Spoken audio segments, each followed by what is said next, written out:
안녕하세요. 저는 싱크피플의 이장묵이라고 합니다. 저는 약 한 20년간 박물관, 미술관 등의 수장고를 설계하고 시공하는 역할을 담당해 왔었고요. 지금까지 그러한 회사를 운영하고 있는 기업의 대표입니다. 수장고의 가장 큰 기능과 역할은 미술관의 유물들을 보관하는 보관 창고라고 보시면 될 것 같은데요. 가장 중요한 부분은 유물을 안정적으로 오랜 기간 보존할 수 있도록 기능을 만들어 주고 역할을 하는 것으로 알고 있습니다. 수장고는 전체적인 구조는 출입문으로부터 해서 바닥벽 천정이 형성이 되어 있는데요. 이렇게 수장고 공간으로 구획된 공간은 일반적으로 보안 구역입니다. 그래서 콘크리트 구조체의 두께도 다른 구조체에 비해서 굉장히 두껍고 내부에 들어가는 철근이라든지 이런 부분도 굉장히 두껍게 시공이 되고요. 이러한 부분은 재난 또는 방범을 위해서 굉장히 안정한 구조로 만들기 위해서 튼튼한 구조로 설계가 된다라고 보시면 됩니다.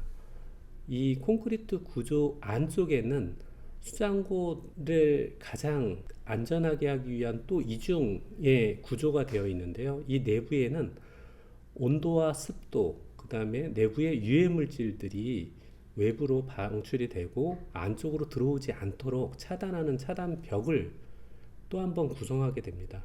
그래서 콘크리트 구조체로부터 바닥, 벽, 천정이 하나의 큐빅처럼, 박스처럼 그렇게 띄어져 있다고 보시면 될 것 같습니다. 일반적으로 콘크리트 구조체에서 일정 간격, 사람이 들어가서 점검할 수 있는 공간으로 띄어져서 벽이 형성이 되어 있는데요. 이는 내부에 공조, 그러니까 항원 항습을 하기 위한 덕트 시설들이 들어가기 때문에 공간 벽을 띄워두게 됩니다. 이렇게 벽을 띄워두게 돼서 콘크리트 구조체 그 다음에는 철골 구조물로 형성이 되어 있고요. 그 안쪽에는 기미를 형성하기 위해서 불투스 패널이라는 자재가 들어가고 그 최종 마감재로 조수 패널이라는 마감재가 설치가 되게 됩니다. 그런데 이게 바닥벽, 천정 모든 공간에 동일하게 구성이 되고요. 단 조수 패널은 벽하고 천정, 바닥에는 바닥 플로링재가 설치가 됩니다. 바닥 플로링재 또는 이제 일반 에폭시 마감 등의 마감을 하게 되는데, 이는 미술품이나 유물들이 내부로 수납할 때 대차라든지 운반 기구들을 사용을 하게 되는데, 이런 것들에 의해서 바닥은 많이 손상이나 구조적으로 안전한 재질로 설치를 하게 됩니다. 조수 패널은 2000년 이전에는 목질개라고 해서 천연목, 오동나무, 삼나무 등을 사용해 왔습니다. 그리고 그 다음 단계로는 이거를 인공으로 만든 이 목질개 조수 패널이 사용되어 왔고요. 현재로는 이제 무기질 패널이라는 패널을 사용을 하게 되는데, 이 단계는 천연 원목은 흙방습이 적은 반면 천연 원목이기 때문에 굉장히 외관이 미려하고 마감재로서 굉장히 뛰어난 역할을 해주게 됩니다. 그런데 이제 단가적인 부분에서는 굉장히 비싸고 원목을 지금 구하는 거는 그렇게 쉽지가 않기 때문에 그런 것을 현재는 또 소방법의 문제로 인해서 천연목은 잘 사용을 안 하고요. 인공 조수 패널을 사용해 왔던 시기가 있었는데 가격적인 면에서 굉장히 안정적으로 공급이 가능하고 일반 건축 자재로도 생산이 되기 때문에 그것을 채용해서 미술관의 수장고에 적용을 해왔는데요. 현재로서는 아까 말씀드린 것처럼 소방법에 수장고 내부에 화재라든지 이런 위험성 때문에 목질개는 사용하지 않고요. 최근에는 무기질개라고 해서 화재 시에도 벽에 화재가 나지 않는 그러한 재질의 무기질개 조수 패널이 나와 있습니다. 이 무기질개 조수 패널은 주로 재질은 제올라이트 또는 규산칼슘계와 같은 화산암 계열이 있는데요. 조수 패널은 흔히 그 조수 패널 내부에 흙방습을 하기 위한 눈에는 잘 보이지는 않지만 무수한 기공이 있습니다. 옴스트롱 단위의 그 기공이 있어서 이러한 기공들이 그 많이 흙방습 역할을 하는 도움을 주기 때문에 조수 패널을 사용하고 있습니다.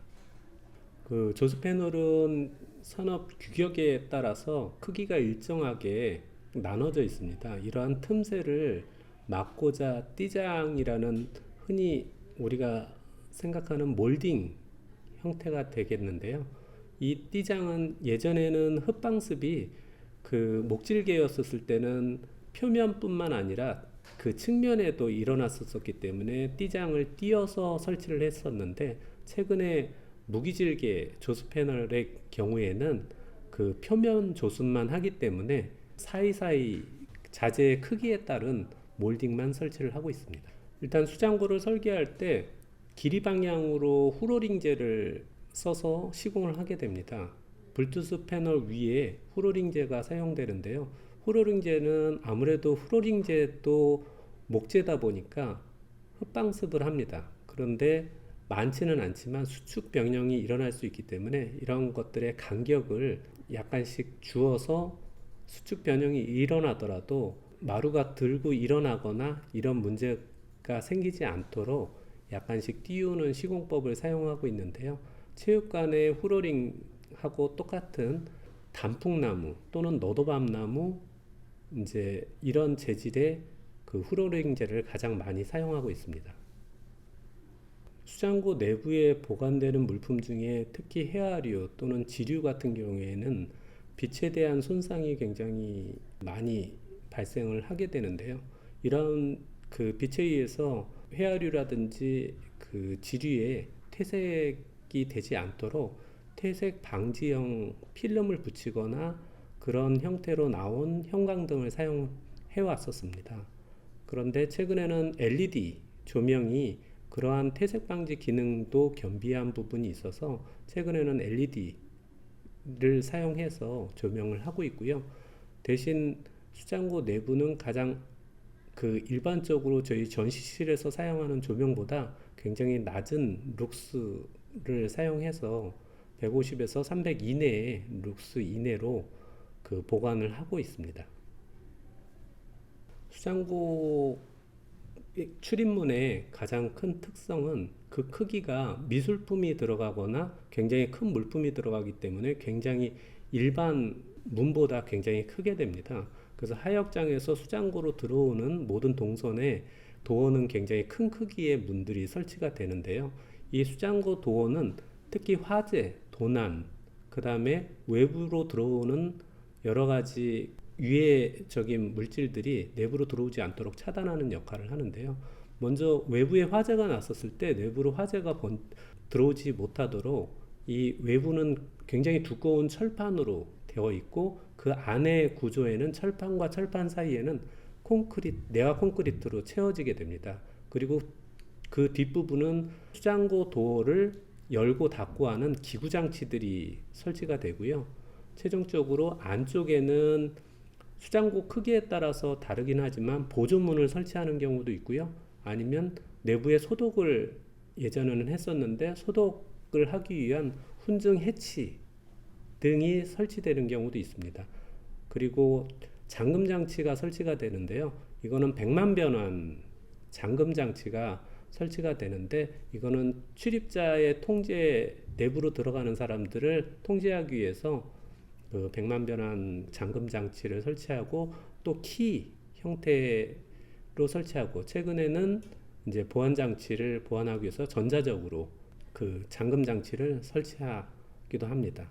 수장고 출입문은 빗장 장치가 있는데 이 빗장 장치는 출입문이 워낙 거대하고 커서 이것을 서로 커다란 봉을 가지고 문과 문 사이를 연결해서 외부로 열리지 않도록 하는 그런 구조를 가지고 있습니다. 여기에 빗장 장치가 되어 있고요. 핸들도 외부에서는 돌려서 그 빗장 장치를 해제를 하고요. 내부에 혹시 모를 사고에서 갇히게 되면 외부로 빠져나올 수 있도록 비상해정할 수 있는 핸들이 내부 쪽에 설치가 됩니다. 또한 외부에서 그 유해 물질들이 내부로 들어가지 않도록 문 측면에는 그 가스켓으로 전부 다 그 설치가 되고요. 그 다음에 하부에는 연동 가스켓이라고 해서 바닥 하부에서 위로 올라오거나 또는 문 쪽에서 하부로 내려가는 가스켓이 설치가 됩니다. 이러한 부분이 수장고 도어의 특수한 기능이라고 할 수 있습니다. 수장고는 특히 외부의 화재 시에 외부 화재가 나면 뭐 1000도씨 이상으로 온도가 올라가게 됩니다. 그런데 수장고 내부는 항상 온도하고 습도를 20도씨 50% 정도 이제 유지를 하고 있다가 외부가 화재가 났었을 때 아무래도 외부가 화재가 나면 내부의 온도도 올라가게 되는데요. 이렇게 했을 경우 미술품이라든지 소장품에 굉장한 손상이 일어날 수 있습니다. 그래서 수장고 도어는 최소 국내 기준으로는 2시간 내화 기준으로 설치가 되고요. 문 자체가 굉장히 기밀이 되어 있어서 내부로 물이 들어가거나 화재 화염이 내부로 들어가지 않도록 구성되어 있습니다. 그래서 안전하다라고 보시면 될 것 같습니다. 수장고의 기능은 당연히 그 내부의 미술품이나 소장품을 안전하게 오랜 기간 보존하는 기능을 두루 갖춰야 된다라고 보고 있고요. 그 수장고 내부는 또 협소한 공간을 최대한 활용해서 우리가 소장하는 많은 미술품이나 그 유물을 효율적으로 보관을 해야 된다라고 보고 있습니다. 네, 수장고의 공기의 흐름이라고 할 수 있는데요. 공조, 그러니까 공기의 조화적인 부분은 공기는 항상 상부에서 하부로 그 이동을 하면서 내부의 온도와 습도를 유지하게 됩니다. 그러면서 공기 중에는 굉장히 많은 유해 물질을 포함하고 있는데요. 화학 물질이 포함하고 있어서 이런 물질들이 수장고 내부는 창문이 없는 무창층의 구조로 되어 있습니다. 이런 것들이 순환이 되려고 하면 외부로 공기가 빠져야 되고 외부 공기가 내부로 들어올 때도 필터링을 거쳐서 내부로 들어와야 청정한 공기를 유지할 수가 있는데요.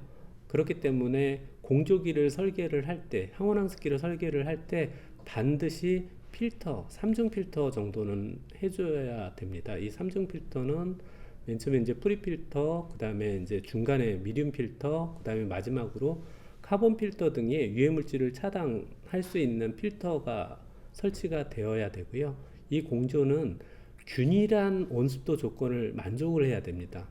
어느 일정 한쪽 집기 중간은 서로 온습도 균형이 안 맞고 구석진 곳은 또 온습도 균형이 안 맞을 수 있기 때문에 이런 부분이 균일하게 맞아야 수장고의 역할을 할 수 있습니다. 그렇기 때문에 균일하게 온습도 관리가 될 수 있도록 그 공조 환경을 충분히 고려해서 설계를 하고 시공을 해야 됩니다.